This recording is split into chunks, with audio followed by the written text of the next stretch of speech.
Ain't no last calls here. Bar Talk with Jay. So, welcome to Bar Talk with Jay, and who I got in the building, Craftmatic. Yes, sir, in full force, bro. Woo! And y'all just don't understand, but before I go any further, who else got from Macon, Georgia in the building? Barbara. Barbara's in the house. Sue's in the house. Hey, Miss Barbara. Okay. How you doing tonight? Barbara's doing just fine. How are you, Kraft and Jeremiah? Oh, we doing good, girl. Now that you put your mouth up to that mic, that's when we talk. We can hit Bob.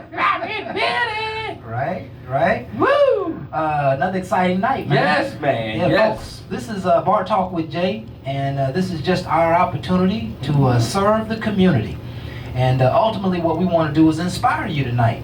We're always looking for uplifting ideas to help people become their greatest possibility. And we have been doing this for nearly 2 years now. Yes. And got a lot of people who are listening tonight. And so I want to thank you all for being with us. You're more than welcome to go on Facebook Live, and you can send comments during the show, ask questions, and we'll stop and include you in our show. Yes, we will. So, yes, we will. But don't forget the Spreaker. And go to Spreaker, go live on Spreaker as well. Yes. And then again, you can always go back to YouTube and definitely subscribe. Absolutely. It costs you nothing. Yes. Subscribe, it automatically comes to you. Spreaker is the same thing too. If you go to Spreaker, you can subscribe to it. You don't have to worry about me sending it to you. I'll be sending it to people. They'll be like, who are you? I'll be like, Lord have mercy, my bad. I send it to everybody. But again, I want to make sure I hand it to you however way you like it. To see us, not see us, just to be able to hear us. Podcast is going to be the future. Yes, I it is. believe you're going to be able to listen to it whenever you want, and it's going to uplift you because we're going to give you some things that you want to listen to. There you go. That's what we do at Bar Talk with Jay. There So you go. again, that's my introduction. And before I get going, I got to give a word of prayer. A lot of y'all know about the tragedy that happened down in Florida. So one of the things I want to do is bow our heads and make sure we get a shout out to all the ones that's going through a lot of pain right now. Please understand the Lord is still with you. We do not understand why all tragedies happen, but with His hand, His grace on us, we will get through it. We need to work more together and bless all the ones that's around us when tragedy happens, and also remember God's name even in happy moments. Yes. At times like this, we need to get back deeply rooted and understand evil things might happen. We need to get that out. Yes. And just blaming ain't helping. So we need to come up with better solutions and find ways through our problems. Yes. And we need to go to Him. Prayer is definitely necessary, and it's one of the things that I definitely believe in. Yes. So my heart goes out, and in God's name, amen. Hey, Amen. man.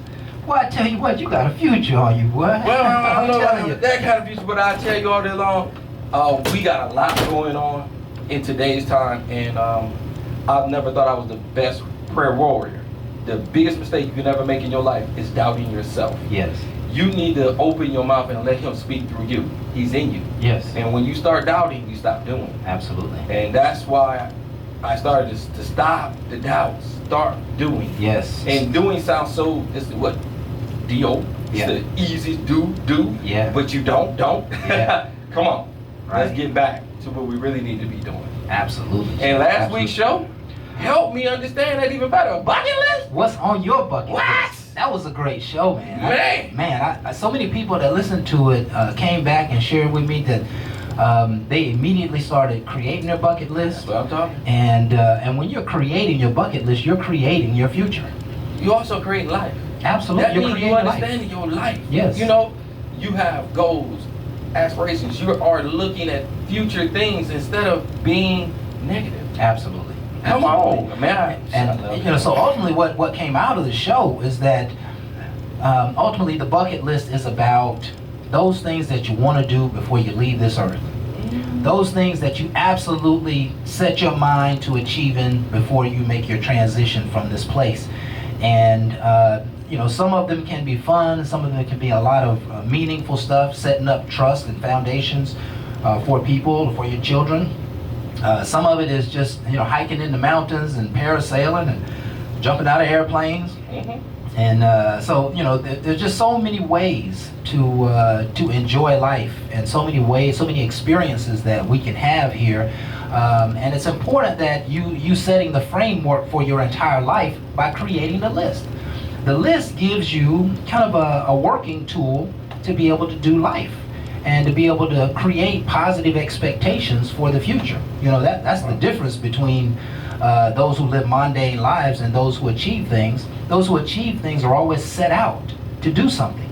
They're always on the path to go somewhere, to achieve a specific thing. And so really that's a formula for success. You know, the bucket list can be a part of the formula for success. It's no different than goal setting. It's no different than writing down your dreams. It's really no different than journaling.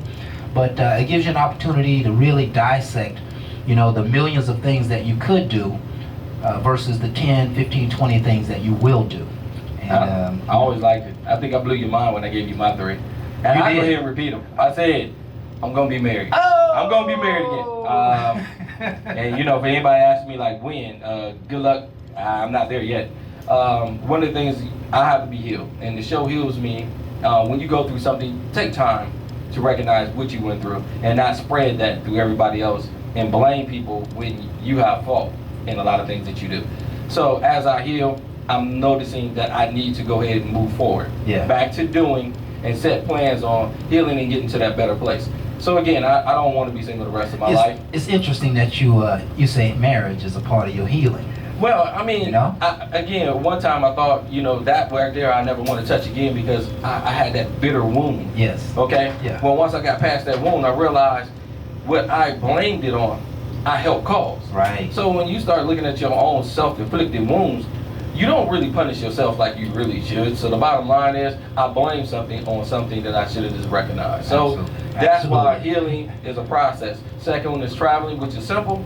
That foundation that I want to leave is huge. Yes. That's Huge. one of the things that I have to start considering and how I want to build it up. But I have to build the show up first. So it's all in moderation, but one of the things is understanding that I care for the people and I want to find a way to give back to the people. Yeah, and I like creating a foundation, Jay, because it's about helping other people. You know, we are here to serve. Nothing more, nothing less. Our whole goal for life is to serve others. We're not here and being an island unto ourselves. Right. We are here to help other people. Sometimes it's just our own children, sometimes it's the elderly, sometimes it's the sick, sometimes it's the homeless. Other times it just may be friends and family and neighbors and you know, co-workers, etc. Yeah. But we're here to serve, man. And so I love the fact that you got service as a part of your bucket I list. got to. Let's hear the quote for the day. Barbie, are you bothering to read that for us? Yes, I can read the quote. Okay. Get a little closer to that mic now, girl. Get right there up on it, girl. Don't be scared. I'm not scared. That's what I'm talking about with authority. And I want to say hello to Edith. Thank you for very much acknowledging me. Okay. The quote for today is, "The fruit of the Spirit is love, joy, peace, patience, kindness, goodness, faithfulness, and self-control. Mm-hmm. Against such things there is no law." Ooh. That was Man, kinda I love that passage, man. I think, did that come from Psalms or? Yes, what? it did. Yeah, it came from Psalms. Look at you know that Bible. Yeah, man, I know that word, man. You got to have that word in you, Amen, you know? Think about the opposite of each of these and tell me what you would create. The opposite of love, the Hate. opposite of joy, the opposite of peace, Misery. the opposite of patience, the opposite of kindness Misery. and goodness and faithfulness and self-control. Mayhem. Mayhem, right? Why do you want to talk And, about the world right about now? Are you taking this personal? Yes. I said talk about the world. No, I mean, it's not everybody, and everybody going to have their own perception on it. But I love the fact that you looking at it in a positive way Right. when we're facing negative times. Yes. And you need to arm yourself with something other than what's around you. Right. So again, you gotta evaluate, and you need to arm yourself with some positivity. Yeah. We need So to each arm and every ourselves. one of these words, Yeah. positive. Kindness and patience and goodness Need and 'em. faithfulness. Need 'em. We need all of them. All of them in your Absolutely. life. I was having a conversation with a buddy of mine today, and we were kind of dialoguing about our show tonight. And he said, you know, these kids are highly intelligent and they can work any gadget that there is. He said, but they just seem to be missing morality. They seem to be missing truthfulness, and they seem to be missing patience and kindness. Like they don't know how to interact with other people oftentimes. And I said, you know what, bro, you're exactly right. That's what we need to focus on. That's what we need to develop more of in humanity, is goodness and patience and peace and joy. And it's not an easy task to take people from where they are to those ideas, because those ideas represents God's perfection. You know, God is patience, God is faithfulness, God is goodness, God is patience and kindness. So it's not easy to teach the world that when they're so far off the mark. But we know what the task at hand is, right? And so now it's time to get to doing, right? Exactly right. So wonderful quote, Barbara.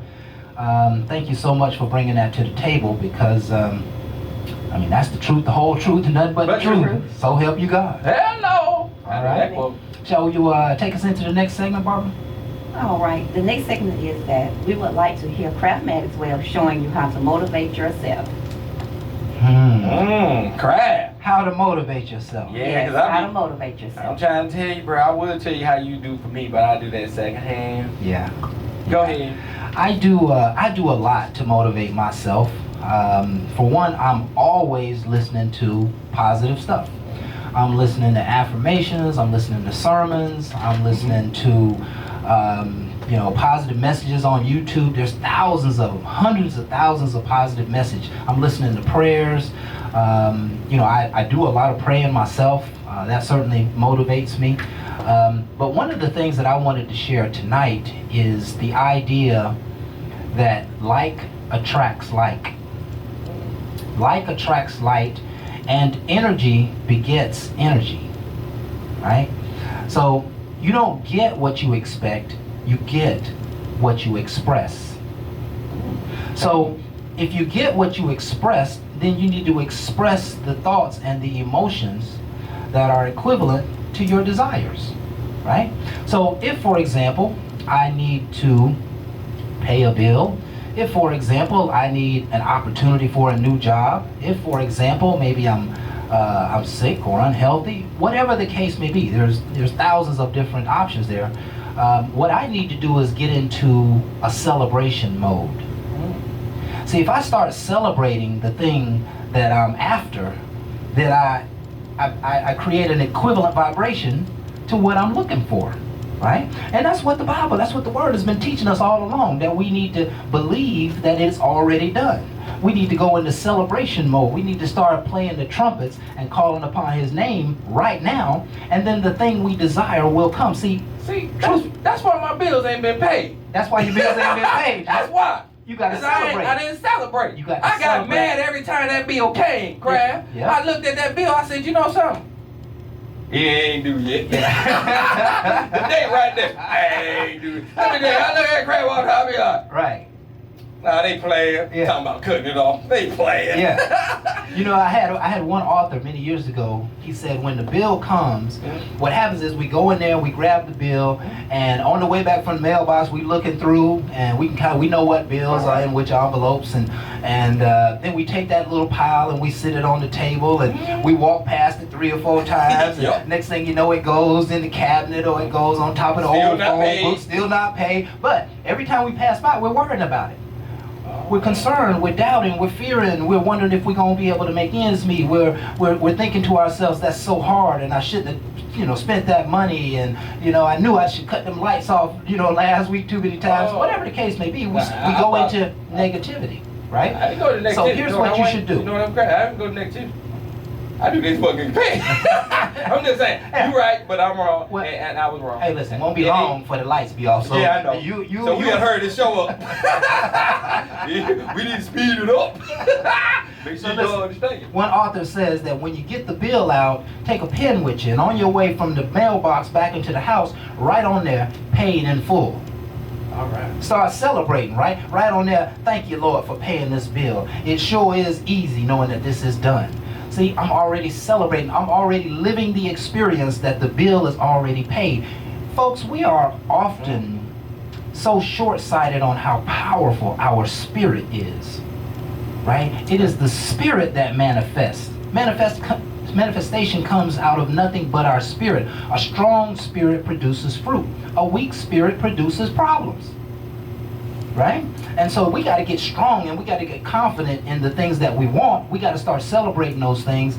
And I think that is one of the best ways to motivate yourself. Tonight or this weekend, plan a celebration. A celebration for the bills to be paid. A celebration for your family member to be back in health. Plan that the money, celebrate that the money is coming or has come, or the whatever the issue or the challenge may be. You got to find a way to think about the solution, and you got to find a way to see it and visualize it and understand it and know it as healed and done and complete and finished. That you don't have to look over your shoulder. Tell yourself, I'm not going to worry about that no more, because I know it's already being complete. It's already finishing. But don't get it twisted. You still got to do the work, folks. You still got to get up and you got to go to work, and you got to work hard, and you got to put in the extra time, and you got to go hard in life. There's nothing, that's never gonna evade us. But the celebration gives you the spirit to get up in the morning. The celebration gives you the confidence to know that it's done. The celebration removes doubt and justifies expectations, positive expectations. So let's celebrate. There you go. That's the best way to help us motivate if ourselves. y'all didn't catch any of that, Jay wants y'all to celebrate. Send some money in. Help me pay my bills. Help me get by. Right. Because again, I'm prayed for. Right. One of the things I definitely know, man, I'm highly blessed and favored. My family's seen a lot of things in me when I was younger, and I'm just glad to be able to grow into where I need to be. Right. So again, all blessings, and again, if y'all want to send help, hey, feel free, definitely. I did bills, feel free. But one of the things I want to tell you is, I don't look for anybody to do anything. I have to go out and do it. Right. That's why we started the show, because again, I have to put faith in myself and then go out, and then I grabbed on the Craftmatic, I grabbed on the Barber, and then I grabbed onto a great crew with TK, Jeffrey, and all the people that I might have left off, but everybody that ever came onto my show. Gratitude. One of the things I always want everybody to know, I'm a very gracious person. Yes. That's always going to have his heart open to Right. all the ones that committed to me Right. and gave time to me. I'm giving back. There are going to be high rewards for what we do, but we got to touch each other in ways that the good Lord asked us to. Absolutely. And listen, gratitude is a form of celebration. Oh, see, I didn't think about that, but you're right. Absolutely. Gratitude is a form of saying, hey, thank you for it being done. And we need to thank the man for being done before the experience happens. See, there you Right? go. Got me changing my way of thinking. Yeah, man. That's what it's all about. That's all. Listen, your thoughts is all you have control of. That is true. Period. It's the only thing that you have complete control of. Everything else is circumstances and situation. They're effects that manifest as a result of the thinking cause, right? So the thoughts really change the whole game. And when we learn to control our thoughts, we'll be more available, and the possibility of controlling our life becomes much easier, right? I like the way you think. Yeah. See, that's why you my boy. You help me out. And the quotes, Craft help me. And you always tell me to find positive things.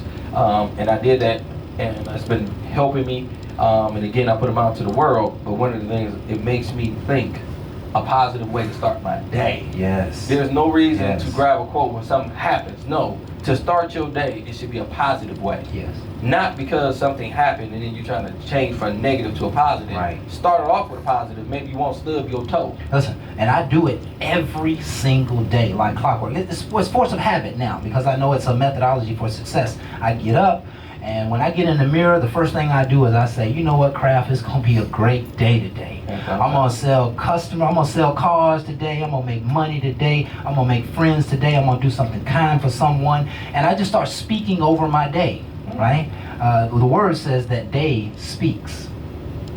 The day speaks, and so I speak into the day, and the day begins to manifest all the goodness that I asked for. So enough of that. In fact, we're gonna spend a lot of time on that, because we're not teaching the things that need to be taught. Tonight's show is titled, "What is corrupting the morals of our young youths?" What are your thoughts? What is it? Is it the parents or our young youths? And I would say it's a little bit of everybody. I was but- about to tell you that yeah. that right there could be a collaboration. Yes. And I don't want to point Yes. fingers, because again, it's easy to put the young against the old. Right. We're not doing that. Right. Okay? And if anybody read up on that, Yeah. that's not happening tonight. Right. We're going to educate ourselves to love one another, not fight one another. Absolutely. So if you don't catch nothing else tonight, because it's going to be on and popping, Yeah. we're about to go to break. It's going to be love and understanding. Yeah, and- see if we can find a better way. I like love and understand has to be the nature of this discussion. But this is Bar Talk with Jay. And so what we do is we flow in a discussion moving toward a greater understanding of what's going on and what we're going to do about it. See, oftentimes you have a problem in your life, or a situation or circumstance, and you kind of keep it in, but if you can find a confidant, or you can create a scenario where you can at least talk about it, throughout the discussion, there'll be lots of ahas, right? There'll be lots of doors opening in your mind just through the discussion. And so we want to discuss what's going on with our youth. What are we teaching them? What are they learning? What are happening to the moral standard, the moral code, the moral values of our young people? And it's going to be an interesting dialogue. This is not blame. This is not push, pull, or tug. This is just an opportunity for us to understand the issues and maybe find some solutions that'll help us all mentor these young people and get our world back in better order when it comes Believe to me, it's going to be very impactful. We got special guests tonight, and y'all going to hear about them and see them a little bit later. There you go. We're going to do it at 8 o'clock hour because right now, Craftmatic TK up there.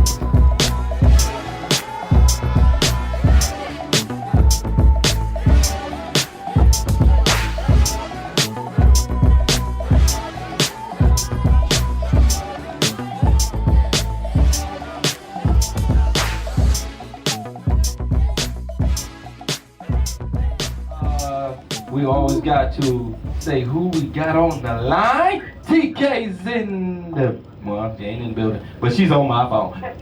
What's going on, TK girl?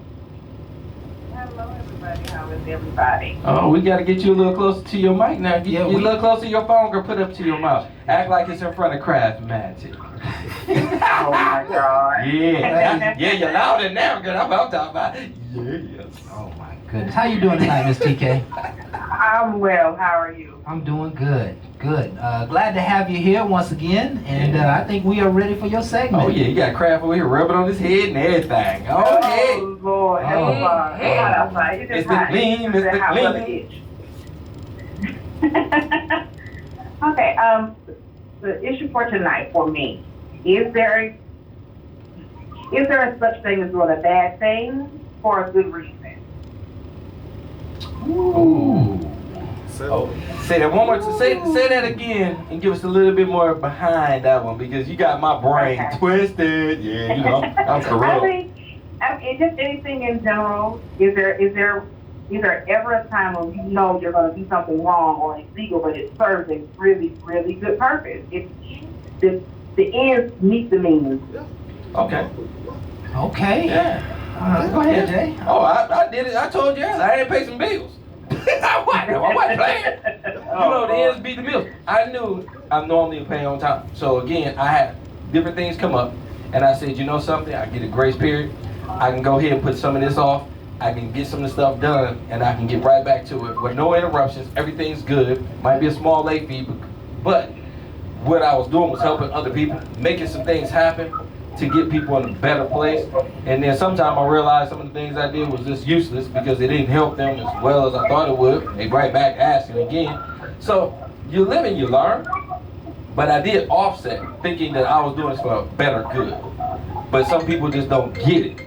So it's one of them give takes. But I had good thoughts. They just didn't always transpire. So, you know, what can I say? What can you say? Yeah, you don't always get it, but you try. And then you make better decisions after you do a bad, failed attempt. Watch the corruption, watch misleading people. But I would like to say just you and your bills and what you want to do. I tried to hold them near dear, but I'm not gonna lie, I cheated. Okay. I did. Well, I'm being honest. I mean, you know, on a bill, you can't cheat but so far. I did. I mean, far enough. Until it hurts you. It did. Until it disrupts your life, and then you'll get yourself back in order, right? I got back in order. But what I think about I kind of think about extreme things. Like, you know, if you need to lie or cheat or steal for the purposes of good. And I think we'll talk ourselves into the fact that we need to do something bad and that bad thing is going to somehow produce good fruit. But the reality is that if you plant a bad seed, it's going to produce bad fruit. And really, no matter what the situation is or the circumstance, if it's not pure intentions, then you get impure results.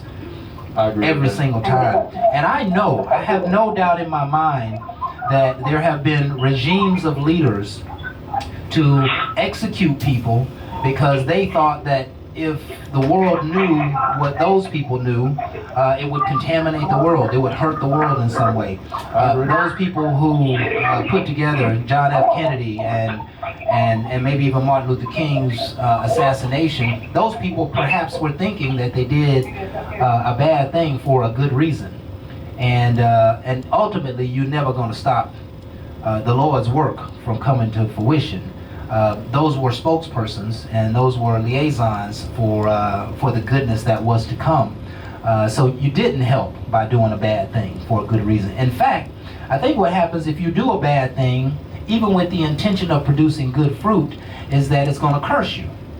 It's going to put a hex on your own life.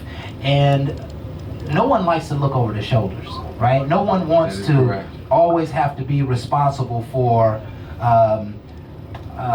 the bad things that they did in the past. And so if you do something bad, it's going to live with you forevermore. No matter how many times you may ask for forgiveness or try to forgive yourself, and that's not, withstanding repentance of the Lord, but bad does not produce good in no form, in no fashion, in no way. So now, that doesn't mean that, mistakes can't be made into something, opportunities or something good, but you can't have impure intentions on any level. What are your thoughts on this subject, TK? Uh-oh. I think you can do a bad thing. Something you know ultimately you're not supposed to do, but the root reason behind it is pure. So I think it can be a balance somewhere. Yeah, and give me an example of that. I've got one in my head. Go ahead. Have you got something? Well, let me give you an example. Here's one. There are a lot of men in the world who are cheating on their wives, and they think that it's helping them keep a peaceful home. Okay, well, I got hot up in here tonight. Right. Didn't see that one coming. Okay. Wow. I mean, listen, isn't that the truth though? There are a lot of men who are doing that. That's a selfish mindset. That's an intensive selfish mindset. Not necessarily that it might. In some situations, it might. It may. The test word won't, because you're being dishonest with the person you're supposed to be the most honest with. Right. Now, if you say, look, we got to figure something out, have you had that conversation? At least for other things, but it's like the Robin Hood thing. I'm a lot thinking I'm going to help this lady who's been in her house 60 years, and now they're building these mega mansions next to these smaller homes because it's land. They're pushing her out because of taxes, so I'm going to do this to do that. Because it happens all the time.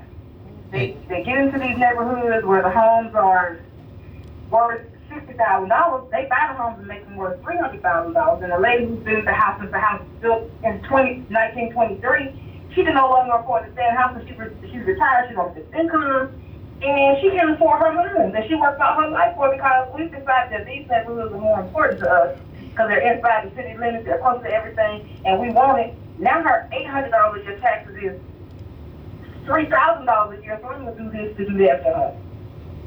Yeah, and see, when I think about a scenario like that, I'm thinking that here's what comes to mind. The guy who decides to put this project together, he's going to make a whole lot of money. And Right. in his mind, it's not a bad thing, right? Right. In his mind, it's kind of just business. But, so let's say he builds the buildings, he pushes on her, he pushes her out, whatever, and he makes all of this money, and his son comes up very prosperous, but his son can never seem to be successful, right? Right. His son always in trouble. His son just don't know righteousness. His son just can't seem to get on the straight and narrow path. And that is a manifestation of those bad intentions. right? Right, and that's but his intentions were pure. His intentions were he's gonna make these nice homes for people who want nice homes, not thinking that Miss Ann in her house 55 years, a retired school teacher, and she's barely making on the income she has.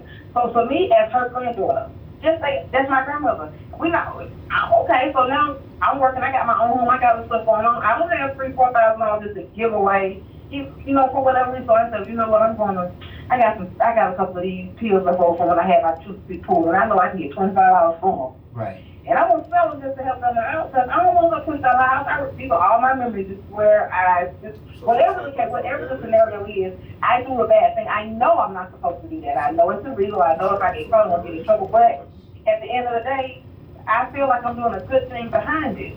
Yes. And, I don't think we'll ever fully embrace, what's the word I'm looking for? The exceptions that God has for us in our lives. Right. To do that is very pure and very earnest. And the guy who buys those pills, they was gonna buy pills from somewhere else anyway, right? So you may have, that may have been a way of somehow transferring the wealth of the wicked to the good, and that happens a lot, right? That happens. Right. That happens a lot. That's But again, kind of the way of the world. I also say you have to evaluate too. Like when you do these things, you got to understand what you did and not just say, okay, it happened. Right. Because you'll put yourself in positions to do it all the time, and that's what gets you caught up. Right. You got good intent. Right. Well, you have good intent. You know you're doing foulness. You have to balance that back out because that foulness will take over. Next thing you're doing foul for things that's not always righteous. Right. And that's where corruption comes from. Right. So you start off with pure good intent, and you let corrupt stuff take you to another whole avenue. Yeah. My whole thing is just watching. Right. Watch this. Here's one that we can all identify with that, I guess we say is a bad thing for a good reason, and that's disciplining your child. Okay, what's Right? that about it? Spare the rod, spoil the child. I didn't spare the rod. And so, Still spoiled. you ain't supposed to I beat think them. we, To I the think black we and all blue. can agree To the that who? there's a difference between the whooping He and kept the beating. running. Like there's a huge difference between the two. And when you can't tell the difference, then you are doing too much. I agree with that Right. one, but I'm gonna tell you, my kids was runners, okay? So only reason they had some whips and whatnot, I had to run them down. They had to get an extra because they should have stood there. I told them, don't run. Right. I gave them fair warning. I can run. Right. I can run track. It ain't gonna work out well for you. You think they listen? Man, them kids took about 2-3 hits and they gone. Bop, they down the street. Hey, man. And they think I was going after them? The whole neighborhood know what happened. Listen, they wasn't stopping me back then. They Ain't might have wanted to nobody call gonna on. sit still for a whooping. Well, I'm gonna if tell they you can right run. now, And you might want to think about it. It wouldn't have took you so long. Because I feel like at the end of the day, this is my scenario on it. With my children, I'm going to do whatever I feel see fit to do to make sure they're done right. Because if I don't do it, the truth of that is, if I do whoop them, people say I'm a bad parent. And if I don't whoop them, people say I'm a bad parent. When they get caught up in the system, no matter what I did, either way, it all still falls back on me. There you So go. what I choose to do in that situation is do what I think is best. Because when the police lock you up, when the police let your kid up, they always try to reverse that to what's the home life like, what's the mother like, what's the father like, what's the father in the picture. Not thinking this kid just fucking, just bad. Yeah. It is. Yeah. It just might be a bad kid. You just might have a kid that just don't to have an issue with the father and just fuck the system every chance they get. Yeah. When I was a kid, I fucked the system every chance I get, and my mother did not play. But I was like, well, I'm just gonna do what the kid got. I'm my skin. I know how to use elevator and cocoa, but I'm straight. That's what I'm talking about. But I'm gonna tell you, after I chased my kids, the police knew about it, right? But they knew my kids. Them kids, they was like, oh, that was who? Oh, Rob. Oh, you get a couple licks in for me? I mean, they knew my what? Right. So again, we have to do a better I job. remember it was me and my little brother. They was like, man, you a parent? I was like, yeah. And I got a brother, a phone man, a brother. I'm seeing they would beat the life out of me. So it's either I get you in your hands or they give them to me. So I'm trying to get them, so you gotta have them. And listen, that's a great segue to tonight's subject. We just love to hear your comments, kind of open-ended comments on what is corrupting the morals of our youth.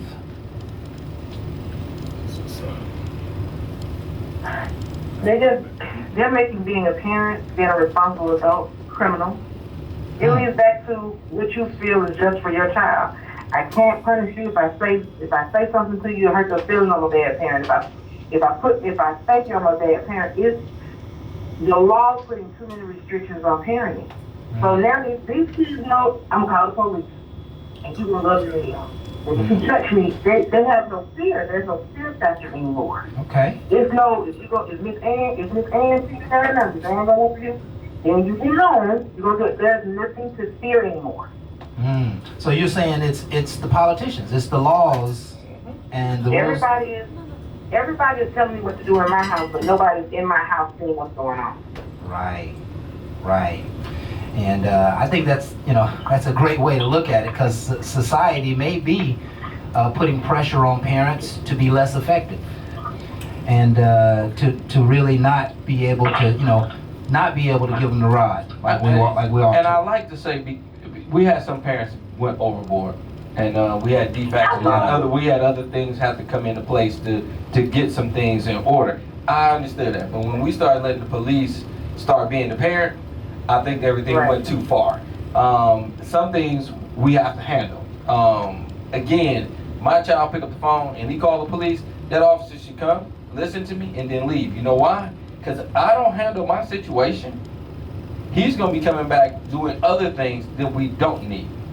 And again, what I like about some officers, they are understanding. I don't think all of them come in for control, but only bad thing is politicians push things and they have to enforce things, and you're putting more on them. They're parents too. And now you're asking them to do a dual role with a person they don't know, and I do. But we have to do a better job, so when they come, it's a respect avenue where they know we have good intent. And most officers will be, I'm gonna back down because I have to allow this person to do what he needs to do, just like I would do. Right. But that's not always happening. It doesn't always happen. And we appreciate that. I think that's a great start to tonight's show. Laws and the rules of engagement, society pushing on parental skills and the parenting atmosphere. And so we appreciate that, Ms. TK. Any parting words for us tonight? Not at all, everybody. It's gonna be a hot summer. Oh, we can tell already. Yes, it is. And we're gonna have a few pool parties. Kraft want to know, you want a paddling? Because you've been bad. You've been naughty. This man loved to speak. He loved to speak. Kraft said he got a paddle with some holes in it. That kind of that stick right to your buttocks. I'm just saying. Oh my God. All right, Miss TK, we appreciate you tonight, sweetheart, and we'll talk to you next week. Bye, bad girl. All right, folks, this is Bar Talk with Jay, and it's time for another break. Remember, tonight we are talking about what is corrupting the morals of our youth. Is it the parents or is it the youths? We want to hear your thoughts, and you're certainly going to hear ours. We'll be right back when we're Bar Talk with Jay, right after this.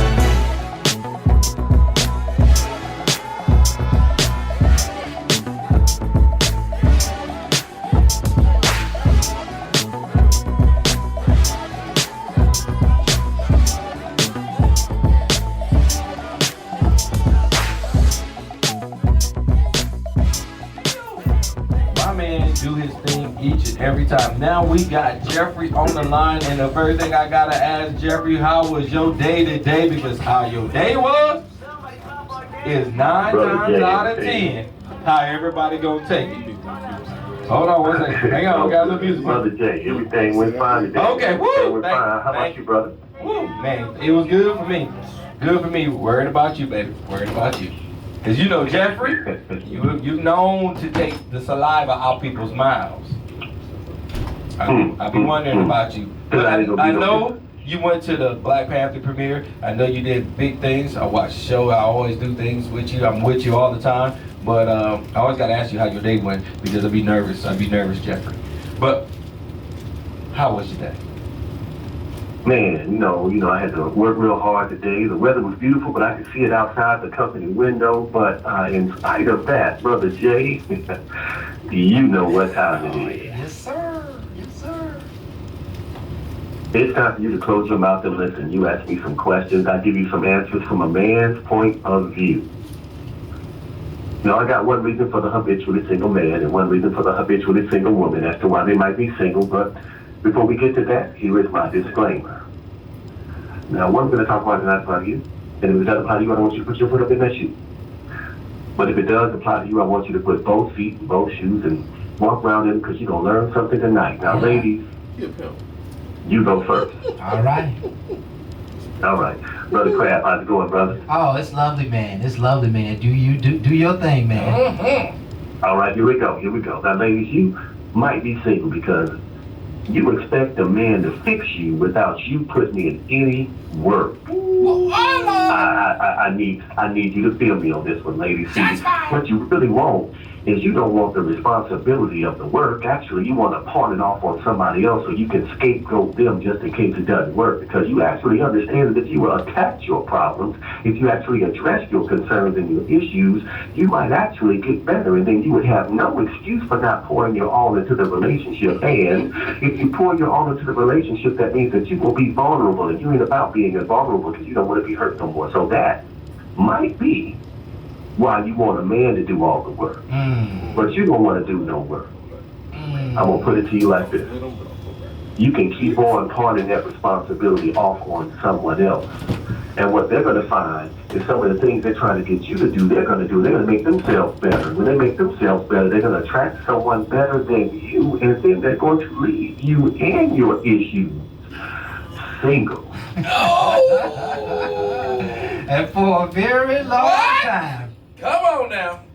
Let me tell you, anybody that need to walk around in that shoe, it's okay. That's all right. It's all right, because Jeffrey threw it on you. Yes, he did. But if you wear it and understand what he's telling you, you can fix some issues and be a better person. So even if he leaves you, your issue won't be the same. It's like focusing on your problem makes it smaller. So by the time somebody else gets you, you close to being fixed. But when you don't work on it at all, you walk around bitter and single. Yes, sir. Long And time. listen, the bottom line is that nobody can fix you. No. Whether you're a man or a woman, no one can fix you. No one can. Gotta fix yourself. There are some people who may be able to open you up to vulnerability, open you up to love, open you up to doing what is right, but no one can fix you. And I have run across many women who, maybe they were stuck in their zone, not willing to change. Maybe they were still dealing with the hurts and the pains. But I decided fairly early in the game that I didn't have time to fix this program. Crab was out! Deuces! Never what? Single. Heard them dang on issues. But listen, we can't press too hard because we know what's coming up next. Oh yes, that's me. Go Jeffrey. ahead and do your thing, man. Now, fellas, don't think I'm letting you off the hook. Never Okay. did. Fellas, you are next. Now, fellas, some of you might be single because you are not a finisher. Oh. Now, here's what I mean when I say you're not a finisher. See, things might get a little tough, and you quit. Things get a little hard, and you fold. Things get a little rough, and you run instead of standing tall and standing firm and staking your ground and making sure that nothing gets past you to affect your family or your loved ones. No, you fold. No, you run. You're one of the first people running away. Forget women and children first. You leading the pack. You are not a finisher. And not being a finisher means that when a woman needs to depend on you, she knows the chances of you giving up are high.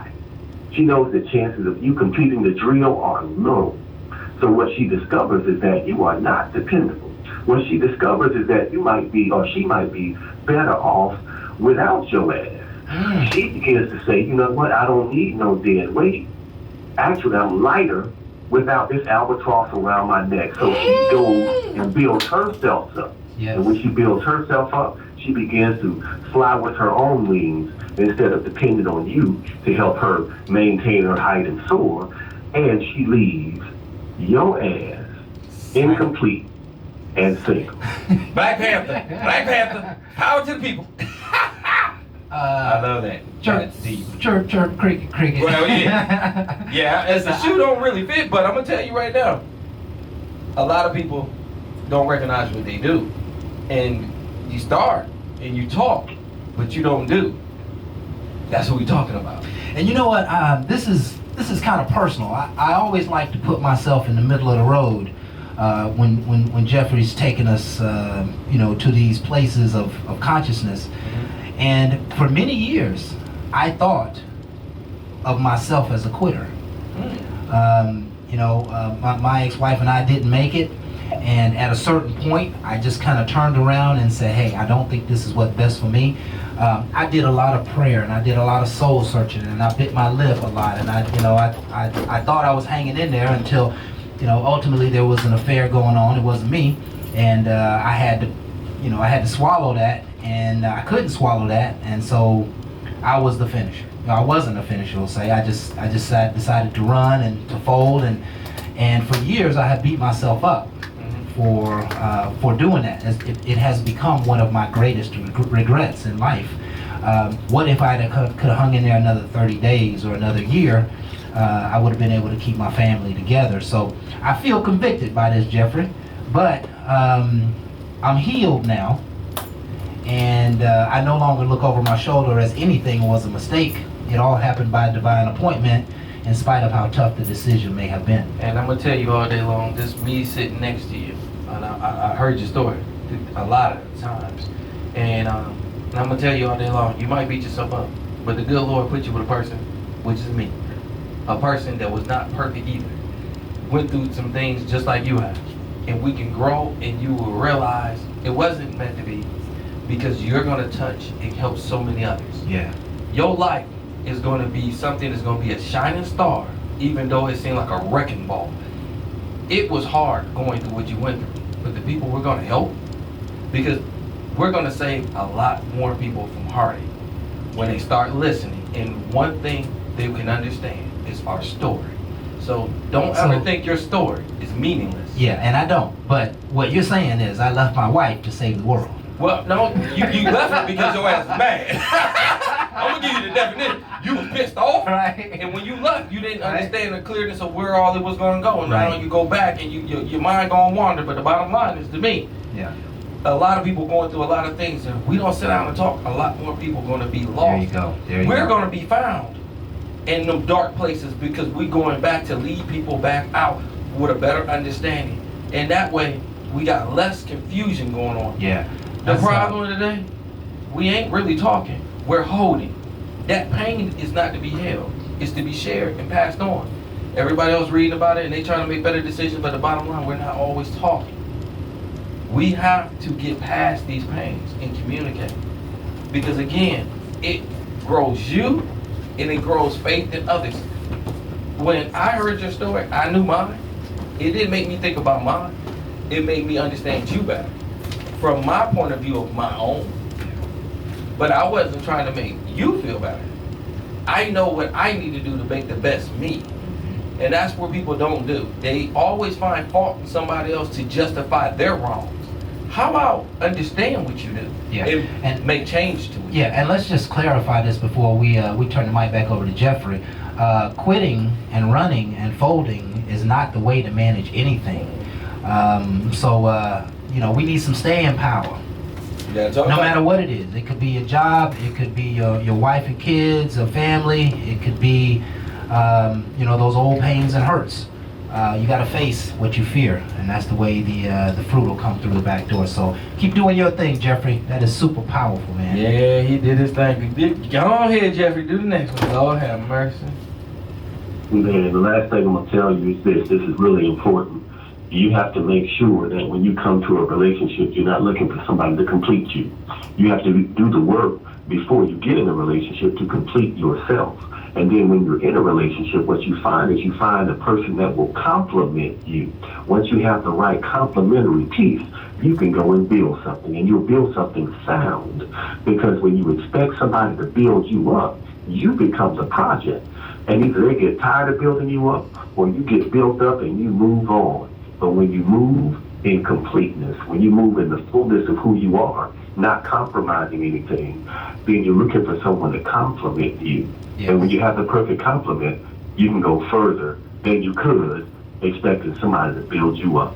Yes. That's all I got. Yes. And listen, I often have thought about, what if we had a measurement tool, some kind of assessment to determine how complete an individual is.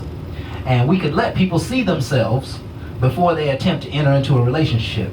Oh, the survey says you're selfish. The survey says you're not over your past. The survey says you don't listen. The survey says, and use those kind of surveys because, once again, folks, no one can complete you. And oftentimes, people are going into relationships not whole, not complete, and they're expecting someone else to fill their gaps. And it doesn't work that way. Even a cell has a proton and a neutron and an electron, and it has to be you got to come with something in order to create something. Because if you don't come with something, if you're not a whole and complete person, what's going to happen is the other person is going to discover your faults, and they'll become thorns in a relationship. And you can't hide them. You can't hide the fact that you run from responsibility. You can't hide the fact that you have a dark past that you wouldn't share with your significant other. You can't run from the fact that you're a liar or a cheater, or that you're not willing to work hard in a relationship, that you easily quit. You can't teach those things. You got to come, folks. And I wouldn't get into a relationship until you think that you are whole and complete. I got a person that's going to get on the mic in the next hour, and they're going to talk about the youth school teacher. Yeah. Not mention no names, because again, I want her to give her voice on what goes on with the youth.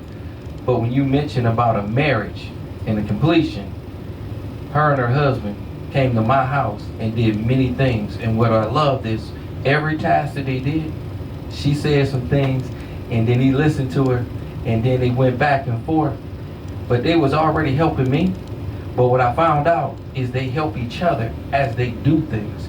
See, a lot of times a man feel like he has to do it all, but what she did, she had the right measurements, and he did the work. And she's like, well, you remember this measurement? And she just graced him with, do you understand what you're doing? Because remember, it's this and this. And he's like, oh, yeah.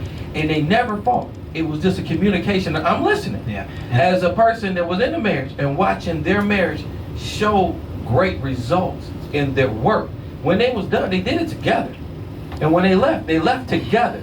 And it made me realize I did so many separate tasks by myself when they did so much together. And that person is gracing all of us with her comments later on today, and they still together. Yeah, and I think Jeffrey used the ideal word. They complemented one another. They do. And I watched it. Yeah, it couldn't be, you can't have a more fulfilling relationship than having someone in your life who complements you. I think that is the end all be all. Come on now. That's why I said I'm gonna get married again. Yeah. I seen that. I said I gotta have that. Jeffrey, let's just turn the corner a little bit. Tonight we are talking about the youth. And we're talking about what is corrupting the morals of our youth. How would you respond to that? This is real easy. The limited exposure our youth have to a strong masculine role model, and the overexposure they have to the stressed out and overworked woman. Yes. Real easy. I'm gonna give you this, and then I gotta run. In South Africa, there's a preserve where they've had these young bull elephants running around in the gang. And what they would do is they would go around and they would kill the endangered white rhinoceros. They would kill them. They thought that a poacher was coming in, but it was the young male African bull elephant. To fix that, what they did was they brought in some grown male African bull elephants. And immediately, the young bull elephants stepped in line. They stopped running like a crazy pack or a crazy gang, and they followed the example of the mature male bull elephants. Here's the point to it. This is the true story. Right now, our young men and our young women are running around looking for the love that they've seen on TV, and anybody that'll give them anything close to it. So what has to happen is we men, we have to do more than we've been doing. There's no room for any more excuses. Forget what type happened, 50, 60 years ago. We're talking about right now. Focus on solving the issue addressing the issue, and that's the absence of a strong male presence. And watch how things start to fall in line. That's the main problem right there. Man. Drop the mic. He Drop the get the mic again. Michael Ward, Jeffrey. Wow, that's the nail on the head right there if I ever heard it, man. I think this entire discussion tonight is about exposure. It is. Right? You know, the guy I had a discussion with today, and it is time for break, but the guy I had a discussion with today, he was coming down on the youth. And I said, man, do you know that it is our generation that missed the mark with these young folks? Mm-hmm. We have to take responsibility for it. And so, listen, we're going to come back. We're going to go in on the subject this next segment. A lot of special guests. And thank you so much, Brother Jeffrey, for all that you bring to the table, man. It's so valuable. And we really appreciate you. Any parting words for us tonight, sir? Go see the Black Panther. I think Chadwick Boseman did an excellent job portraying me on screen. That's all I got. He said him on screen. There you go. That's it. We're out. And again, everybody definitely stay tuned. We got special guests coming in the building. We're going to try to bring this to a full circle by the end of the show. I don't know if it's going to be possible. I got so many people that got so many opinions. But what I really want is to get us into a better place. So tonight, y'all want to stay tuned because how we started is not how we going to finish. Because Absolutely. that start ain't nothing to what's about to come up next. There you go. It's on and popping. Bar Talk with Jay.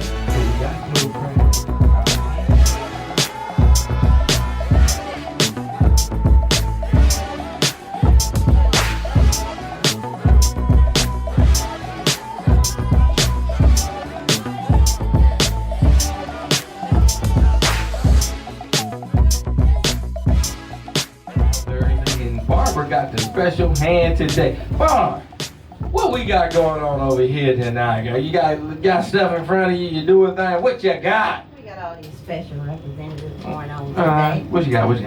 I have two. Actually, I have three, but they didn't show up. Okay.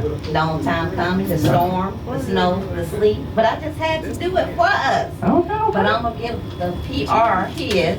He's going to get a medallion with Bar Talk with J on it. Okay. Not so much. All right. There you go. All right. Open it up, bro. It's yours. That's what's up. And our next one up is Mr. Rocky. He's been with us. Oh, since day Lord. Rocky's up. Come on, Special award. Oh, Lord. one. I need you to open it up so everybody can see our medallions. Okay. Well, hands up. Oh, Olympic. Oh, they doing it like that, Olympic Yes, style. we're doing it like that on Bar Okay. Talk with Jay. This is for Kraft. That's his medallion. Okay. That is for Jeremiah. Oh, Medallion, that's a great idea. hold on now. We got the Winter Olympics going on. We winning trophies around this man. That's how we do it. Bar Talk with. Oh. That's nice. If you don't know, now you know. That's how we do it. Bar Talk with Jay. Come Oh, on. man, that's nice. Thank you so much, Barbara. I also have That is. I'm gonna wear that to work. Let me tell you something. I'm on the winning team. special for Kraft. He's gonna have a hard time getting over. That's why I brought some cereal. Okay. I also Okay. have Am I one for opening it now? Jeremiah. Okay. I mean, you know, I'm old school. I don't need no scissors. Watch this. Now listen, Oh, I'm Make sure I uh, get it We open. gonna see. listen, I'm of the notion, and you folks, She taped the whole Bible. yeah, Who does that? you folks may know somebody like Barbara. Barbara is one of those people who is an avid giver. She likes to give, and I think she just Keep on gives cooking. too much. The kid at Christmas, he got What? that box. Wow. Y'all don't know how to debox duck. So Barbara, we are grateful for you My and for you thinking of us. And Look at that, This is Jack. for Jeremiah Hoggerbrook in appreciation of our first year anniversary with Bar Talk with Jay, which was September 17, 2017. Oh my Was it goodness. September 17th? September Yes. September 17th. Wow. Yeah, I know we did a show that weekend. Yes, sir. And Mathematics. yeah, I got one. Yeah, it took him all day to get his them scissors. You know, tear that stuff up.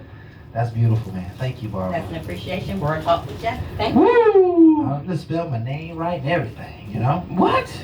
I mean, I ain't gonna lie. Jeremiah Hoggerbrook, yeah, that's a lot of letters right there. I'm telling you. that Right now. sure is, boy. My mama made sure I learned how to spell. I was like, Mama, really? Really?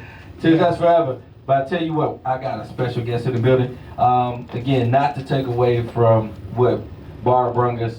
Bar's always, I want to appreciate everybody that's been doing this with me because, again, anybody that didn't get anything, and again, it's coming in the mail. One of the things we're trying to do is to give thanks. Yes. Never do something without going back and remembering the ones that help you. Never. Don't ever feel like you just did it by yourself. I didn't start this by myself. I have nothing but love, and that's why I got special guests in the building. We have to continue this with love. This is how we're going to fix all. Right. Is understanding that we have to come together in a positive way. So I got a special school teacher in the building. This is the same person that I talked about a minute ago before we went on break. I said her and her husband compliment each other in front of me where they work together doing different projects for me. And that's why I felt she would be a great person because she's also with the youth in the school system. She heard what the president, our president, was talking about with the shootings and everything. I wanted her personal view about our youth and what they were talking about and what she feels, for we can have a better point of view about our kids in the school system right now. So come on, talk to me, special guest. Good evening. Good evening. I want to start out by saying I have to agree with what Jeffrey was saying about there need to be a man's figure in the household. Yes. But before that, there need to be God in the souls. Yes. God was taken out of the schools because of atheists and how they believe. Hello. And now we see the results of it. I Yes. don't think it's right that teachers should be asked to go into the combat zone. We went into education to teach and not to be warriors. Yes. There have been so many teachers who have laid down their lives for their students, but what has come of it? Nothing, just more shootings. Right. I don't think it's right that teachers are asked to be trained for combat. I do not think it's right to have a gun in schools. Yes. Those laws were made for a reason. I am a licensed carrier and I have been for years. Yes. But I do not carry my gun in my car. I think carrying a gun is not for protection. I think it's to provoke people. Yes. I have always been very weary when we go into Target or into Kroger or any other store and my son is with me and someone walks in who is carrying a weapon. That sends out a bad signal. When the Second Amendment was written, that was back in 1700s. We didn't have the law enforcement that we have now. We didn't have the weapons that we have now. I think it needs to be amended. There is no reason for citizens to even be able to operate or purchase that type of machinery. Yes. What's going to happen if you put that gun in the wrong teacher's hands? Just Right. because that title is teacher, we're still human. Yes. What's going to happen when there is an irate parent who comes in and pushes that teacher's button? What's going to happen when there are students who starts to fight? Uh-oh, I'm sorry, I lost my temper. It's going to be too late, and that's just going to be another problem on top of the problem that we already have. Right. I grew up around guns. My dad has always had guns, but we knew not to touch them, and Right. we never did. Right. We went hunting with him, but we knew not to touch the gun. I think too many parents have allowed their kids to be partners and not children. Too many kids are not told no. They don't know what no means. There is no reason for a teenager to have that kind of artillery. Yes. And I'm strongly against guns being brought into the classroom. I think it is wrong for all of these professional athletes to make millions and millions of dollars, for rappers to make millions and millions of dollars, celebrities of any kind, when there is no protection at schools, public schools, for our students. I just don't think it's right. I think our priorities are in the wrong order, from religion to education. We're not the first country anymore. We're always behind someone else because our priorities are just not where they need to be. Right. Right. And you wonder why I brought her. Yeah, man. She to brought bring the heat. what? Yeah. To bring a discussion that I like to say will be more of a healing Because again, what I'm noticing in the school systems, again, a lot of them are going to put the kids on Ritalin, the different drugs, because they're hyper. I like to say, well, we got to work closely with them and work with the teachers. Again, they're our first line of defense because again, we're always working. But we want to side with the kids. And when it comes to the guns, I'm going to throw something out there that I never understood. I'm a licensed carrier myself. But my background is good, so to carry a gun is not a problem. But I'm not understanding why there are not mandatory classes on gun safety. You will give me a gun because my background is clean, and now you want to check my mental health. At the time I checked out, I'm good. But no one checked me for gun safety. So you give anybody a gun because I'm of age, and I pass a background, and I don't have a check? Now, if you give that person that gives me my checklist, they might be able to say, you know something, you don't deserve a gun. That would be a nice line of defense because now you mandatorily have to go through a gun class. Don't just hand a gun to a person because I say I want to go hunting. There's a lot of hunting accidents that we'll hear nothing about. Right. We need to make sure people understand what they're doing with them before you just let them go astray and then wonder why in the world would you give it to a teacher. But you're going to say a teacher go through a course. But a person can just buy a gun and don't go through nothing. But watch TV and do it all wrong. Because TV is not really teaching. Absolutely. It's just giving you a thought of how it should be. Because it's TV. Right. And that's why the games today, and I ain't gonna mention the game names or anything of that nature, but everybody as a parent know there's some games out there that's really graphic. So now kids think that they can play the game in reality and not understand there is something behind that game that you cannot get back. And you will lose a lot of time thinking you playing and you're not. Absolutely. And I want to make sure everybody's aware of it because again, we're talking now because there's a lot of lives lost.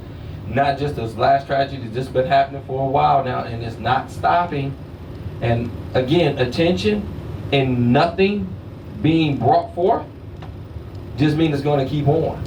That's why I made sure I brought somebody that can give a different perspective because she sits there and watch this. I'm talking about a person that sits in the classroom, not a parent that wanted to defend, that wants their guns, okay? Well, that kid got a hold to a gun, brought it to a classroom, and jeopardized everybody. So let's hear from a person that can speak directly.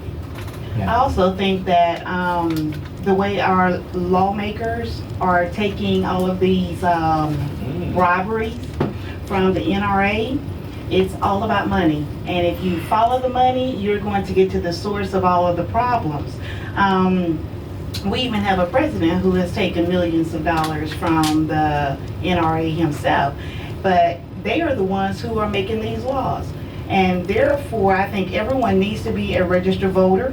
I think everyone needs to go to the polls and stop letting other people do it for us. Yes. I don't think that we need to continue to sit back and say, oh, it's going to get better. We're going to pray about it. It does not work like that anymore. When I was growing up, my mom worked, but my grandmother didn't. And I could see the differences in generations. Now we are so needy. We're so, I want this, I have to have that. Here again, our priorities are all messed up. Most kids get off, they're latchkey kids because they're getting off of these buses, going home 2, 3, 4 hours with no parents there. That's not right. Kids have to be supervised. And these kids who are left unsupervised are getting into so much stuff. They're playing these games. Their minds are shoot, shoot, shoot, kill, kill, kill because they think, oh, they can go to the hospital, they're going to get better. But death is eternal. Yes. You know, and these kids, they're not mature enough to even think on the level that they need to think on when it comes to controlling ammunition and guns. Firearms do not need to be in the hands of kids. Yeah, absolutely, absolutely. And I don't think that can be said any clearer. And I hope the powers that be will hear this show and hear what's being said by people who are in the classroom dealing with the kids. Listen, guns in my mind, guns are for criminals. There are some aspects of guns that can be fun, and that can be, you can be responsible and hit a target. You can be responsible and protect your home or protect your goods and your stuff, but you don't want to put the knowledge of a gun in kids' faces, right? So that every time a teacher passes by a child, they can see a gun. That's not the right way to develop. That's not the right way to protect. And I do understand the rationale of such an idea, right? What they're attempting to do is to create greater accountability measures in the school. I get that, but that's not the way to do it. Showing kids guns, having guns available, thinking that guns are going to stop any of these terrorist attacks. If a child doesn't think like a responsible adult, and you get a child who's very aware that the guy standing over there is holding a gun. He holds a gun every day, and so if I decide I want to get physical with that person, take the gun and do what I got to do, now it's creating more dangerous thoughts in the child's mind. And you are both very much right. The world of games is almost like a psychological programming. And so these kids who are playing these games, most of them may never even see a real gun. But now they're going to bring a connection between the game and reality, and that's not a good way to make those two meet. So guns are not going to solve the problem. We got to bring some knowledge and some wisdom and some love to this situation. We also need a greater level of intelligence, right? I don't think there's any reason why every school in America should have a profound number of cameras and everybody being watched and any false activity, just like they do at Quick Trip. The security is not on site. The security is somewhere in Oklahoma, and they're watching every single person that walks through that door. They're watching if there's any bulges in their shirts, if they put anything in their pocket, if they're acting strange, and then they send the police there to check it out. And so it's going to be intelligence that creates safety in our schools. It's always been intelligence that stops us from experiencing terrorist attacks. Intelligence is the way.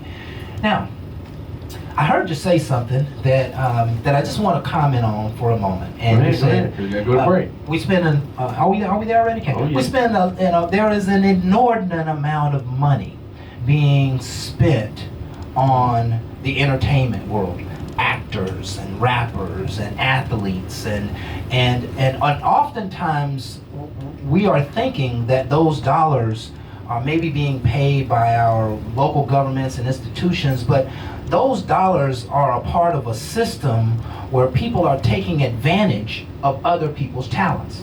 So that if I can get you to join my team and make you feel like $1 million is gravy, then I'm going to make 50 million off of you. And so the world begins to perceive that, somebody maybe in government or maybe who's a part of our real community is paying these dollars. That is not the case. And that's why oftentimes these rappers don't feel any need to sell themselves as a community-based person, or they don't want their music to be the parents for these children, because they're not attached to any of that. They're just great at their skill, and they got a contract, and somebody's using them to produce millions of hits.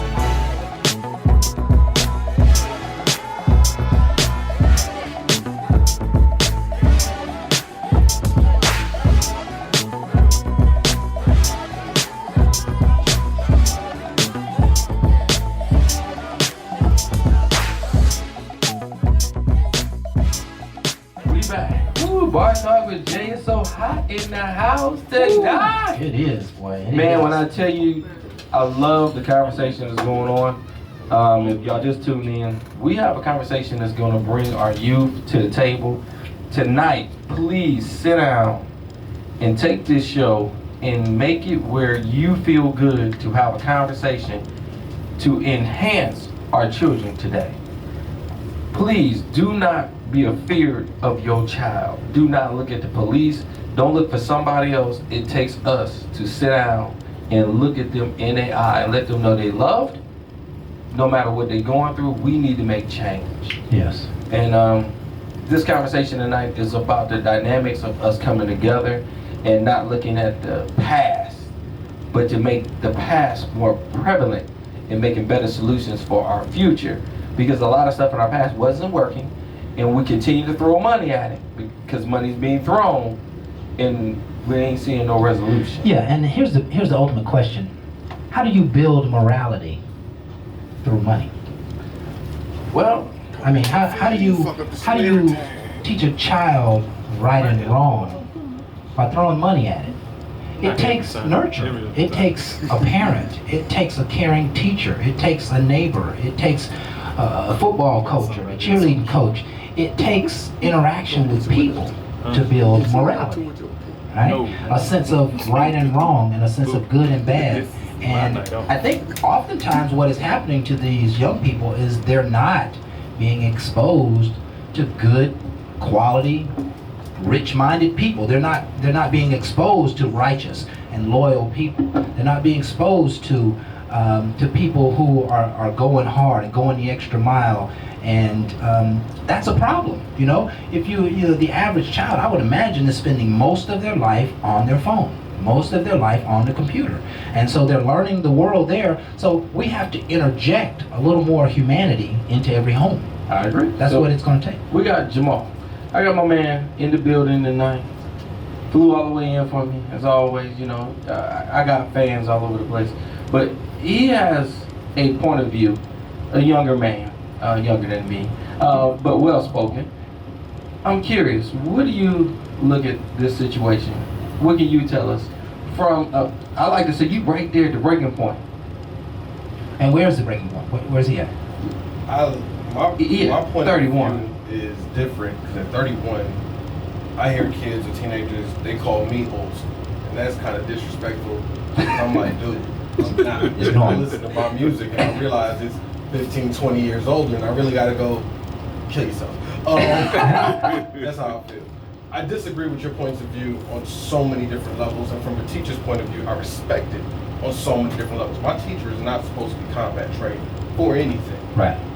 I got teachers that will snap for unnecessary reasons. Mhm. The last person I want to give a gun to is an upset teacher, and your child is legit acting out. Right. Now you want to blame the teacher for having to load a pistol at your child's head because they don't want to act right. Nah, so I completely respect that point of view. Okay. My school does not need to be military prepared, but it does need to be real life experience. Okay. I think there needs to be a complete adjustment in education, period. Okay. And teach more life skills and home economics that more relate to paying bills and survival, Right. as opposed to English literature that doesn't measure up to anything past what a child actually real life uses. Right. Right. So I think Man, there I needs to be like an that. adjustment in that. Yeah. I think there needs to be an adjustment in how much money is spent on education in the United States, period. Okay. Because if you are last in providing, then you're going to be last in providing. Yes. So that's just how I feel that you need to put more money in the education system to prepare the kids for technology, more having use-based in using computers, how to properly use Microsoft Word. The most frustrating thing is because I use English education as my major, you know, and junior year you have to submit hours in the classroom. I get 2 responses with the same word phrase from boys and girls. When I walk in, I wear my plaid shirt, jeans, Timbs. Yo, who this new nigga? I be the dudes, and they really looking at me like that. Right. From the girls, yo, who this new? You know what I'm saying? And then I had the teacher tell me, never leave the door closed. I didn't understand what she meant until, That's true. oh, open that door right quick. You know what I'm saying? Because them kids is out of control. Yes. I don't blame that on the teachers. I blame that in the house, because at the end of the day, the way you send your child out is the way they're going to present themselves to America. Right. My mother made sure no matter how much we had or didn't have, you're not going to go out dressed like this. Right. We not too I'm not the spiritual churchy dude. Right. I ain't going to talk like it. I don't believe in fearing my child for nothing. Right. I'd rather be the one to black your eye rather than the cop slam your head into that Because until you've been put in handcuffs, you don't know what it feels like. As a black man today, I fear every day that I go outside. Yeah. There is a difference when the kids act out. Because if you are worried at 15 years old, 14 years old, you walking around with an ST and some Skittles, you worried about getting shot for having a hoodie. That's fear every day as a man. Yes. That is different than it is for a woman. Yes. As a black woman, there are things that y'all endured that men will never understand. Childbirth, no matter what you tell us, we not gonna understand it. Right. But as a black man, to walk outside when you see lights pull up behind you, you don't know what that fear feels like, no matter if I have a fade or if I have dreads, because I'm stereotyped because of the color of my skin. That has nothing to do with the spirituality of things, but there's a lack of leadership. And there's been a lack of leadership, just like there's been a lack of gospel. Right. There's been a lack of church, and there's been a lack of spirit in the country entirely. You come from a generation with Fred Hammond, when you play no weapon formed against me shall prosper. It hit a different bone that the spirit just sha-na-na-na-na. Right. That's right. That's right. Silver and gold. That's right. Something about the name Jesus. Right. Right now we got a generation where, how to say this? Y'all legit defended a girl for trapping. I do that, it's a felony. When she did that, y'all just, well, the ends justify the means. Complete different stereotype. She's selling pharmaceutical pills and told y'all she was doing it. And ain't nobody said nothing was wrong with that. Y'all justified her ends and say she got to take care of these bills. As a black man, if I'm not properly equipped to train, handle the world, what else you want me to know? I got the bills for the law. I got to get it because I got to make profit. I got to make sure I got to pay the rent. So how you judge her and look at her to higher standard, but you judge me different? That's a problem. But you did it yourself just now. That's a problem. You know what I'm saying? But I'm saying we have problems. We need to stop acting like we don't. You're not going to control the NRA problem no matter what you think your vote counts for. Just point blank period. Your money ain't going to match up to their money, so y'all can just end that argument right then and there. So what do you? Donald Trump had a point today where he said that, you know, you're blaming the movies and the video games, and I think that's a cop-out of an answer, period. Okay. Because at the end of the day, KRS-One was the same one walking around his music videos, and he had the AK-47s and the big gold chains. Y'all ain't say that about Big Daddy Kane back then, and that came up in the crack generation. We taking the name Rick Ross because we know who Freeway Rick Ross really came from. So we picking up from where y'all left off. So you're not gonna give me Transformers and Call of Duty as the problem, because that's a cop out of an answer. Okay. But Okay. if you allow a child to walk around and purchase 15 clips and you don't say nothing, now then the problem lies in you and the store owner. If you allow a child to walk around and purchase out 2 or 3 different hand rifles and assault rifles, you made the error.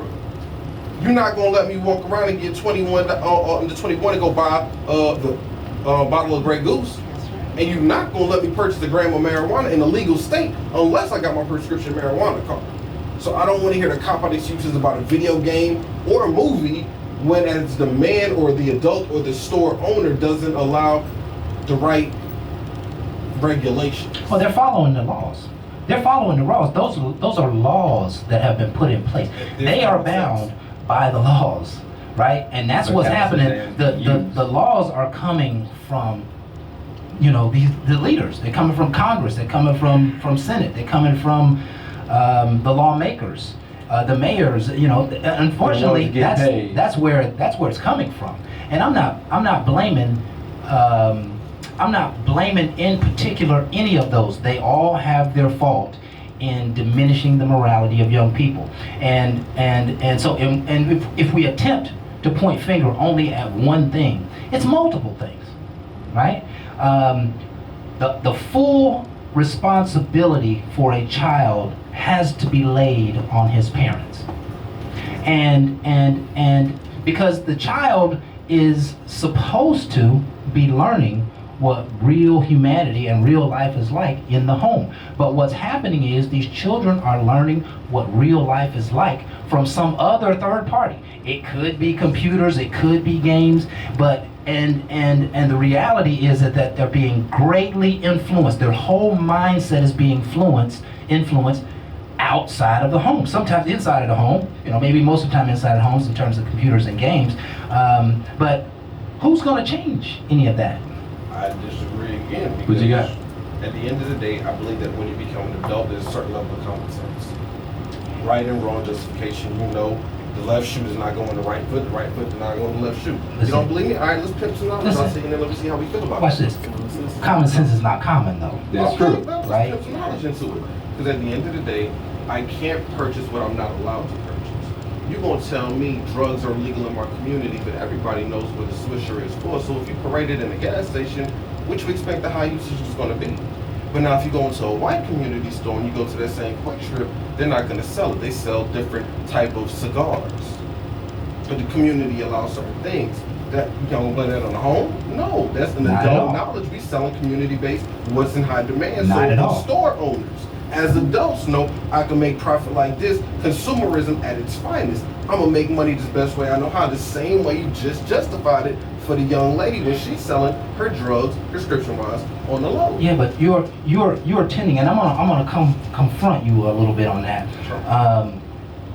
You're putting the words that you're using are putting ownership on all kinds of people outside of the house. If you come home and you got Swisher papers in your pocket, or you're throwing them in my garbage can, or you're coming home smelling kind of foul, I need to address that. That's not happening.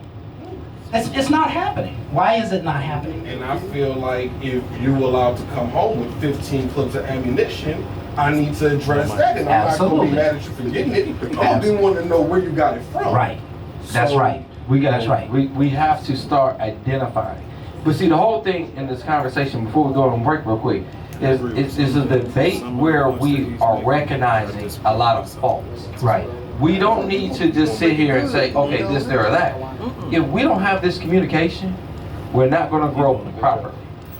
It is to be outlined and to us to sit down and have a dialogue what's going on in our homes. Because again, this don't apply to everybody.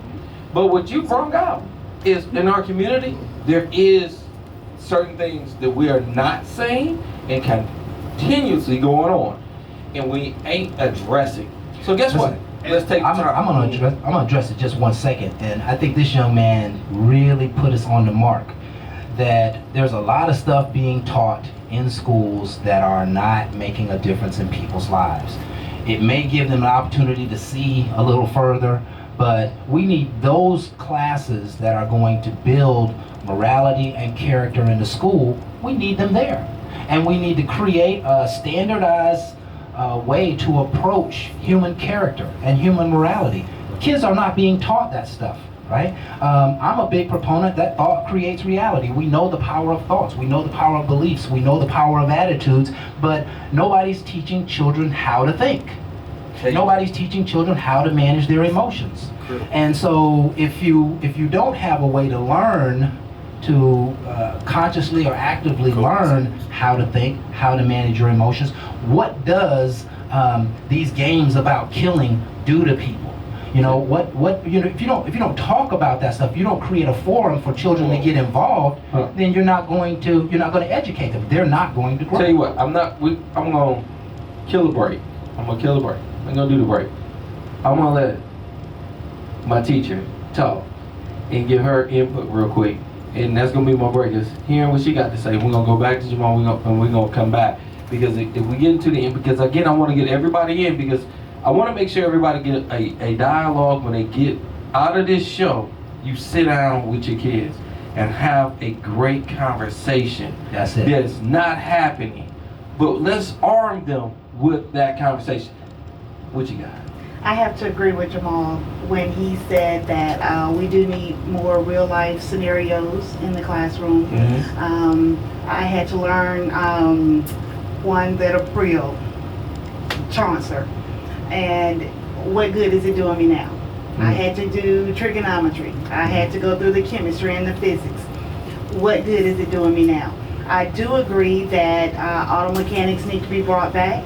Everyone was not intended to go to college. I wanted to be a Green Beret. My daddy wouldn't let me. and you just have to reach out. You have to provide kids with opportunities to see where their interest is, and you have to nurture that interest and then bring it up. We have courses in our schools now where we are trying to compete with other countries. Our kids are not at that level anymore, because too many things have been dumbed down in order for kids to graduate. Kids who need to be retained in kindergarten and first grade because they don't know sight words, they cannot read, but they're passed on because they're going to get it later. So I have to agree with him on that point. I have to disagree that parents are the sole responsible models for children, for the simple fact, when you become an adult, you need to act like an adult. Right. If I don't have any children, that doesn't mean that I can go out and disrespect children by doing anything in front of them. Absolutely. He just mentioned something about a Swisher. I have no idea what he's talking about because that was not in my life. Right. I had a great childhood, but I had a dad who did not play. My dad still comes to my house and he tells me what to do. I watch it all the time. But I think that we need to adjust with the times. I think kids do need to be taught how to use technology correctly, but they need to be monitored because these kids who are allowed to do whatever they want to do are causing more problems than those kids who do not know. We have dumbed down way too much for children these days, and we are allowing them to explore without challenging, without knowing what they're doing. And I totally agree, and I think a lot of that is because we work so much in technologies with in their phones, and you just allow them to get on their phones. They're getting into things that we're not supervising. You're allowing them to have extra, I like to say, privileges that you don't think. And again, I seen something on my inbox on HBO Family, I think it was, and it was showing something that you would normally not want your child just to see. What is in society today, but you're not supervising it, so they might get a perception that makes them fueled up, like back when we've seen Roots. Okay, so now your kid going to school acting out because of something he's seen. You ain't have no idea what got him in that state of mind. He's not gonna tell you. He just seen that on TV. His whole thing is, why am I seeing? And he's acting out, and that's not normal. And a lot of times things are happening underneath, and we're thinking we're doing the best we can. We have to do more. Right. And that's why I want to change it up real quick. I'm gonna go back to Jamal real quick, and the reason I'm going back to him is I want to make sure we go all the way around, because we have a dynamic situation right now going on in everybody's lives, and we have to wake up. You wake up every day, but you don't wake up with passion and purpose. I want you guys to listen to what's going on, and that way you can evaluate your home, how it need to be, not telling me about what the police gonna do when you put down what need to get down. Kids are curious by nature, but they have to be monitored. In my house, I do not allow them to close doors because I will take the hinges off. I need to know what's going on.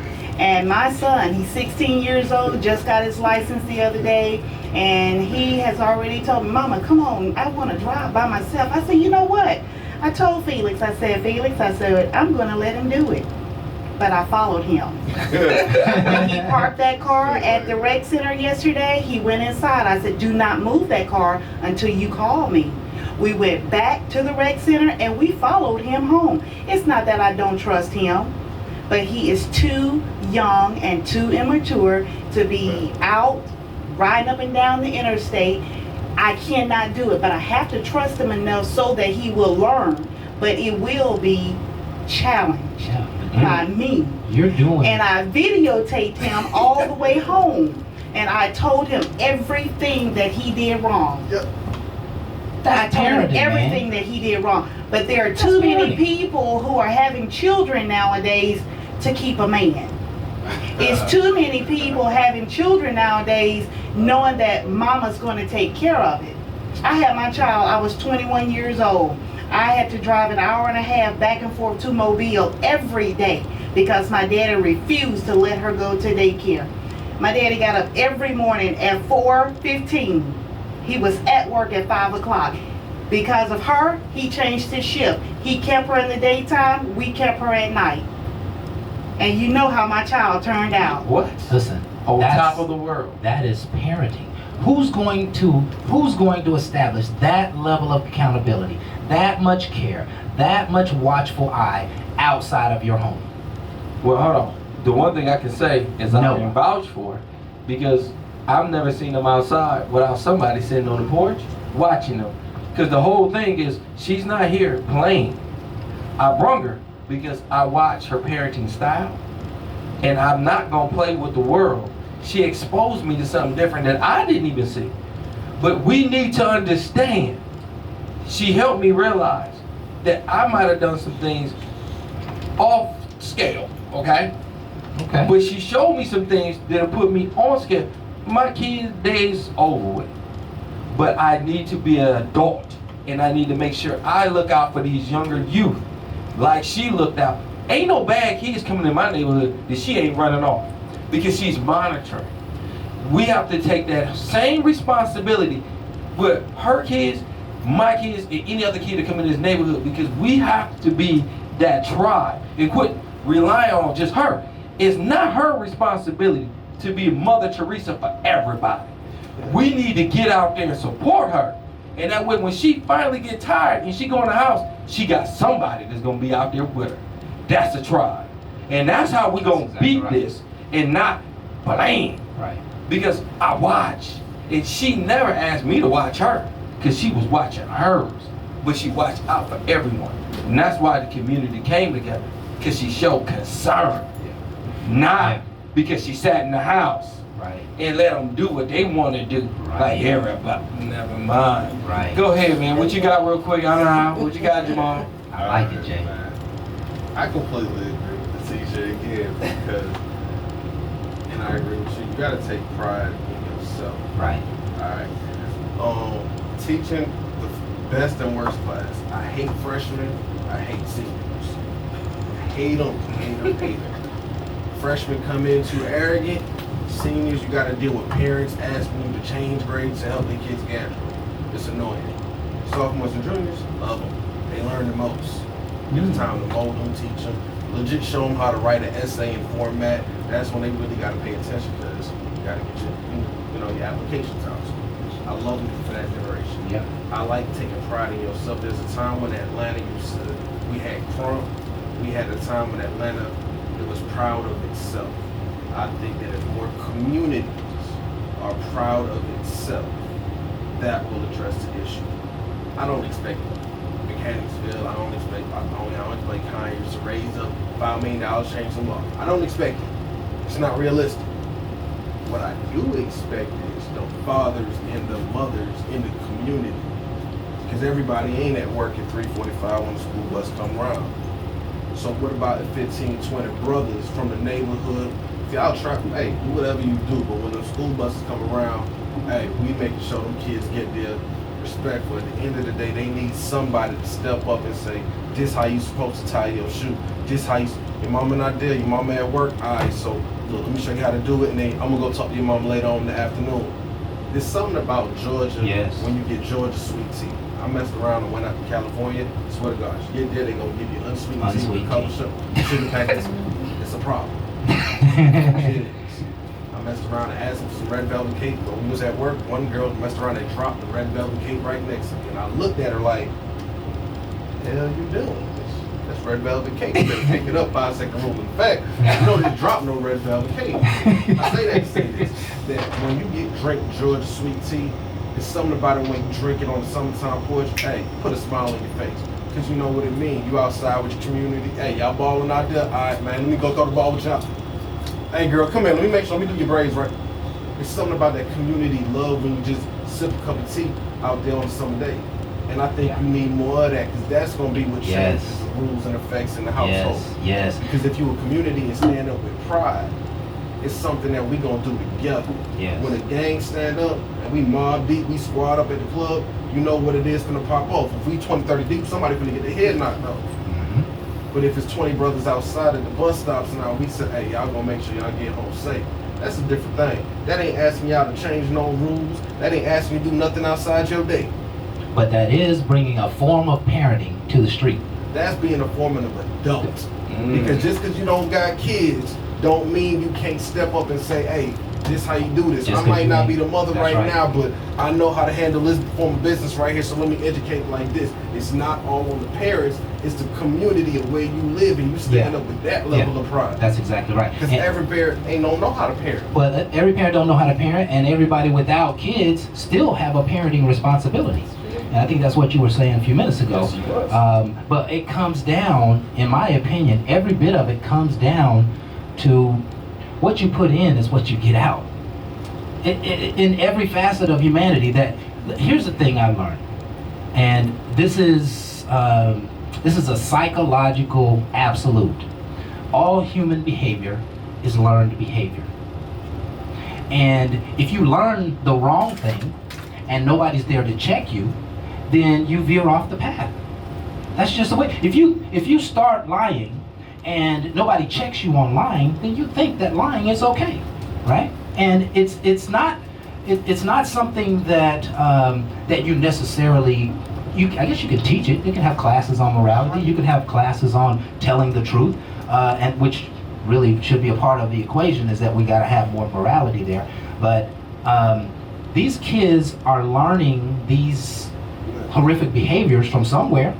How do you justify that logic when at the end of the day the United States is not putting nothing into the black community? So what you mean? What you get in, what you get out is what you put in, because America ain't putting nothing into us. But that's the point. Ain't no America putting nothing into me and them cats who got locked up selling no 20 a down bag. I'm not like, talking about America. I'm talking about my daddy.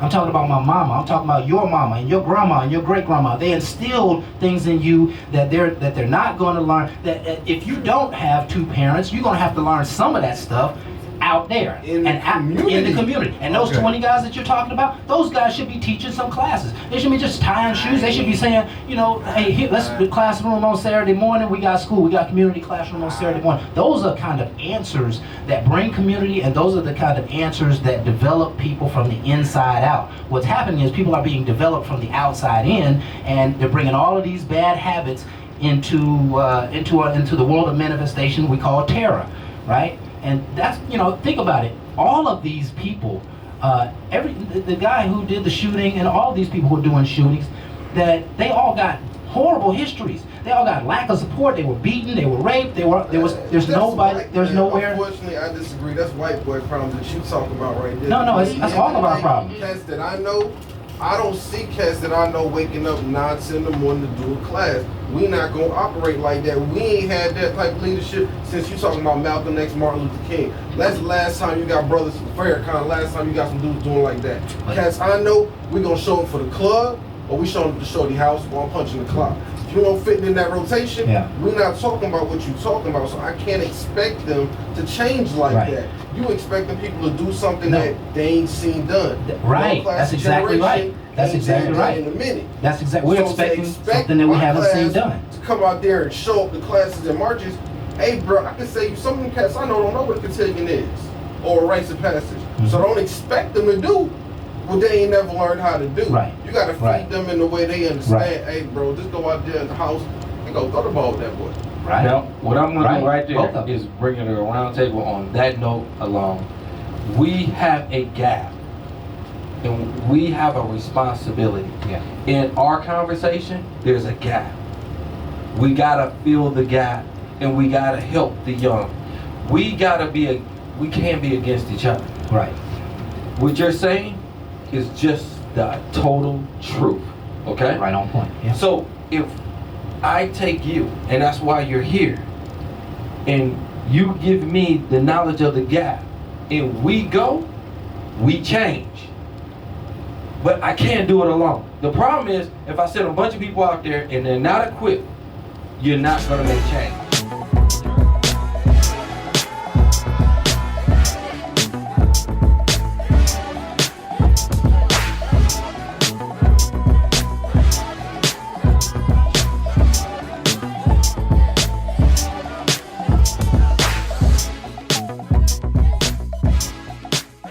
That we're not fighting, but we're understanding there's a gap, but how are we feeling it?